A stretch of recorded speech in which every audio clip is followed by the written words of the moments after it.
Yes. About come on. Champions League back. For Omo winning Bidano. Almost say you need to win it to know how it feels like. So I win the Champions League in Bida. Say I can't win how it feels like to win it. Look, there may be other trophies in Europe. Anyway, I say, but for club football, the UEFA Champions League is the biggest. It is about back sana. Now my yenyaji about back. Now, before I touch on the Champions League, the table, no, and then their games are airbasso. Now, let's start me matches, no. From Man City. But I want to say something about Marc Guehi and the move. Since and go forth to say Fabrizio most starting say Omo can say Man City Everton Marc Guehi. The about the team and say this is another operation. It really doesn't follow logic. Say, again, say the American, and that is why I am saying the American football. Yeah, it's actually, and in the way we think about it, it's different from Omo Yena Nkasa. The way they think about football, this Marc Guehi guy is a product of Chelsea Academy. Or Chelsea Academy now graduated free. Into one of those players now, bait a developer our academy. Now, Rich, in this same January transfer, there's a chance to open center back. Or center back, wine opener. Or see, oh, Meko France. Never call Rene. Never call for a young prospect here.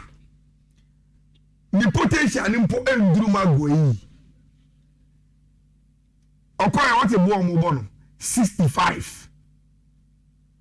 When GIM finally mount. But your academic graduates is just around your nose. The boy only 20 million plus bonuses. Or you true and only Chelsea gonna be because I come and let it see. Our Premier League experience. And then Obama the English national team. Yes, he is available on the market. You born to say for. Or some experiencing planner who couldn't know. And the prefer say what Chelsea are looking for shouldn't be another young centre back.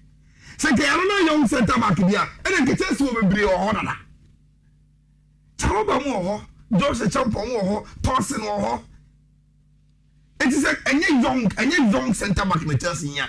So if Chelsea want an upgrade on the award and another, and come on, we tick every box. See us over Chelsea team looking. Rich. Untimi for kind for fun and to turn on. Untimi for Taloban to turn on. Untimi for Thorson to turn on. Untimi for Jose Champion to turn on. So he's already an upgrade of all the Chelsea centre backs CCA. But Chelsea at Man City offer cheap. And I'll call an old gentleman and I'll see you. When they told me it was Man City that was calling, there was no way I could have said no.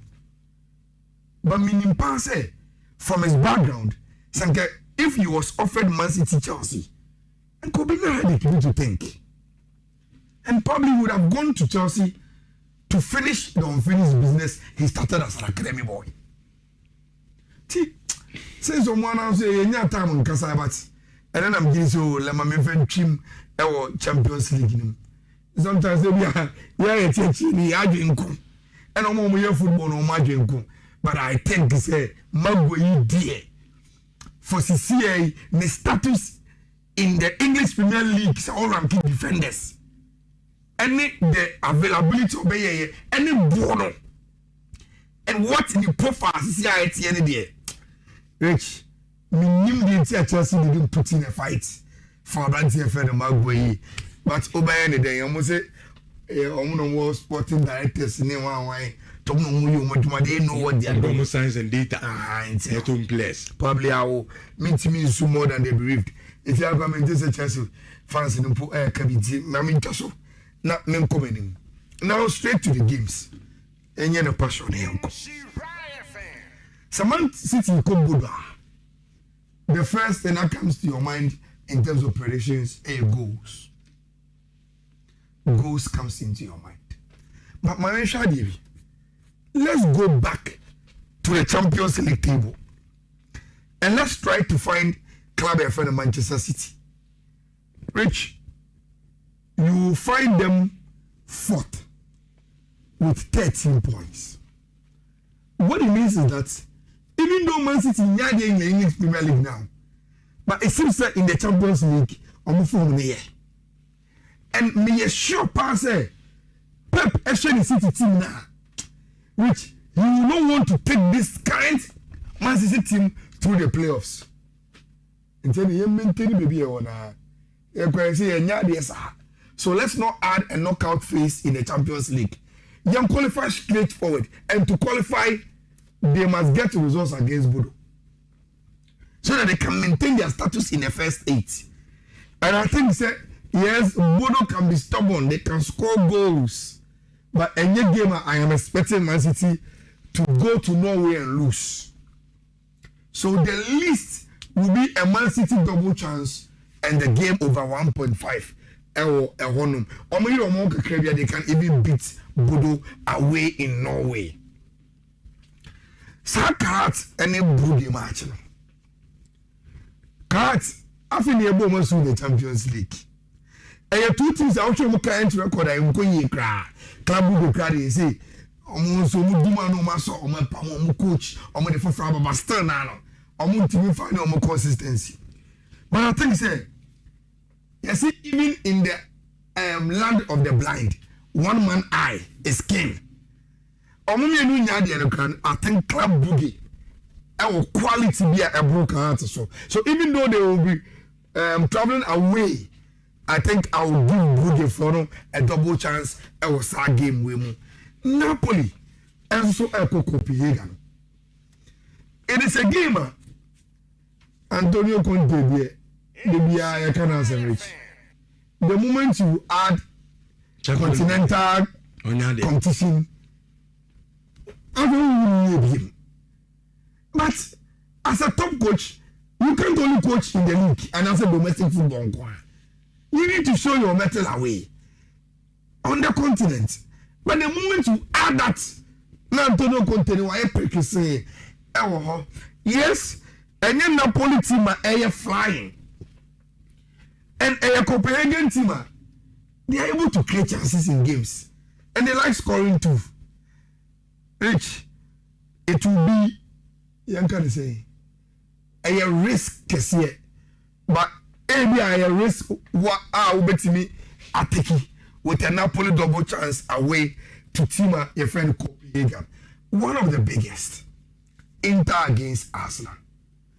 I think say the amount game we are starting there are two teams in the bottom. So different. And one of those games now, say you're a student of the game and you want to watch for tactical reasons. 4-3-3 against a 3-5-2. Saying that Omumi no CCA ya. What Omumi na able some formation here. Who wins the tactical battle? Now, Adia Bakwa. Emma is so relaxed on Arsenal. The moment Arsenal bought Louis Kelly and it's Simba as almost lateral defenders now. Those lateral defenders must keep an eye on DiMarco and Luis Enrique. Because in Inter, formation players with those wing backs, you know. And Timber here on DeMarco, then I bet your friend Marcel Kelly here on Luis Enrique. But my problem is, Rich, this season, Luis Kelly on more matches with me. And anytime be our game with Biano, you could feel the rustiness when you watch him play. Number 2, in typical Arsenal and Arteta, he wants his left back to come inside. At this Inter, you can't left. You catch our left back and say, baby, are Omba inside. Yes, Omba inside when they are in possession. But what about turnovers? Your possession of Omba inside. Yeah, no, you attack now, Bona came. And when you say Inter, Bona came Biana, Omo outlet first is to put the ball on the wings for more wing backs not to run. And see, I'll be looking at our switch now. Now in the middle, according to Sky Italia, there is no Chahanoglu. Fifi, Petro Zielinski, Nicola Barella, and Mkhitaryan. Now it's basically this out. Zielinski, Barella, Mkhitaryan, as against Zubimendi, Declan Rice, Odegaard. Midfield dominance, midfield battle. Who win? Because Mijini said, "See me betting winning side dominance, no. On never share our chance. Say obetimi a winning side game we are. Ye kosi and." In Pampering, yes, I will not fought on Moshe Premier League debris. I'll make us all the Arsenal may for top. Don't underrate Inter. May for now. Even though without Chahanoglu, Zielinski comes in perfect. And the call name with Mkhitaryan, especially at the San Siro, who always tell you, Samasa, if you had the ultimate, so that battle will be very, very nice to watch. Arsenal complain, he said, Victor Joker's goes not to go. But my own theory on real money idea, and no more comes you. Probably he's not giving goals now, but as a striker, he's giving you everything: movement, bully, presence, any BBR. Is that enough to play Inter? No. Which Inter and bully physicality they will fight you. Young boy Italian team. Exactly. Italian. It's your pimp momo. And even there are some Arsenal fans almost you. Can you start Gabriel Jesus in this game as a striker? Bench him. So you bench. So they are Martinelli, no. Now we're super so Papa So probably the decision that our friend Mikel Arteta will take on why and the belly the attack no Thuram Lautaro Martinez will test the Arsenal defense. Is the reason you almost see this is the best centre back pair. Saliba and Guehi. And they will have their work cut out for them. Thuram Lautaro. Also 90 minutes. They will keep knocking and ask questions whether indeed you are the best centre pair. So it's a game we are going to enjoy watching. Very, very enjoyable game. Yeah, what predict you will team? That's not a double chance. Arsenal lose. No. I'm going to lose the game. But in doing that prediction, do you also feel in your heart to say Arsenal are unbeaten in the Champions League? Say, open one team, let me ask you. Yeah, that's true. But the numeric Arsenal lose the game. Numeric. I'm lose the game. Okay. Is Arsenal Carter? First, they have the Carter. They have almost fast. And the results before games. It's a game I want to exempt myself from prediction. I think the Real Madrid must win against Monaco. Yes, they must keep the momentum. Alexander Bello, Maka, me say Oba and went to me winning the first game. No, it doesn't make it bad. And this Real Madrid team, which whether Bello will continue after the season or not, need super say they are good enough to have a spell, to stabilize things. I guess they were the normal connect and for team in front of Real Madrid. So they won their last game in the Spanish La Liga. I think they will add Monaco to it this evening. Now Omo Etimi Ako Omenim. Even though the centre back pair still said that yet the ideal, but I think Asensio anyhow say will deal with the job. About 50 or they will be able to do nothing. Monaco so far yet. Even in their last French League boy, they lost against Lorraine. Until I'm predicting say Real Madrid will do the job over team and friend of Monaco. You feel sympathy for Thomas Frank. Players never played. Injuries in Dawson. But there's some glimpses of good news. Okay. Almost Xavi Simons and Nokono. He seems to be okay now. With me, and the other game in him, and the Amano. But Rich, you see, the only issue and say this Dortmund team have shown us one thing. In the Champions League, they are because I say Dortmund, they are very good. They are very, very good. And they have all the material. Say if your house is not in order, how are you? And somebody are Tottenham Hotspur, a back is against the wall. Now almost our injury concerns. Upo one team a bit more because of one pack.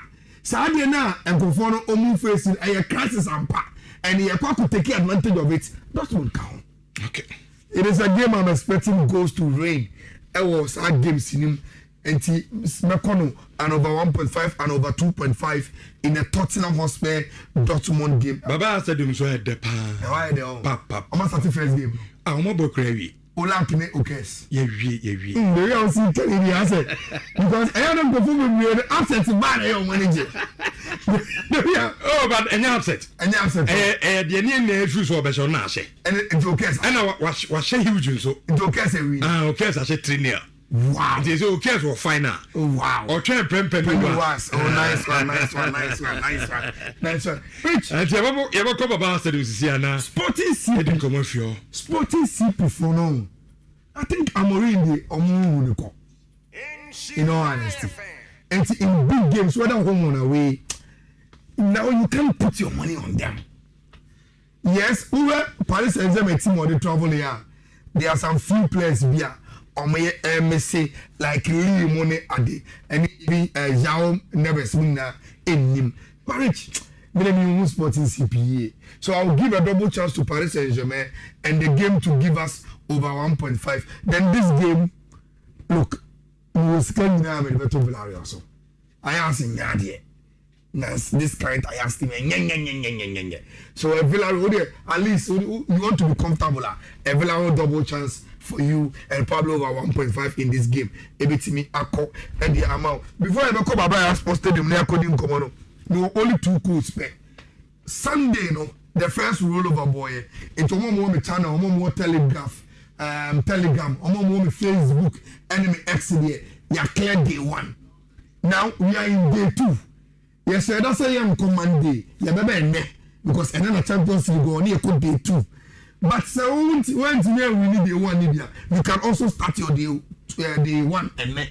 But Omo following here, we are in day 2 of the rollover. Until rollover code no BW33 D8 5D82 BW33 D8 5D82 and the course no and the games in no and so one code pay BW33 D87A0F BW33 D87A0F and for and the games you know oko also bempa Ayala exa and me page you now follow me the course in to obe be me post on social media over Facebook so this mark also bempa hype na Ayala and so me page ya no follow na ye DM komo any bibia ewo and say oko Ayala Sports on Facebook and also on sa ebetimi akakodi Rich I think say we yeah ba na ye grab about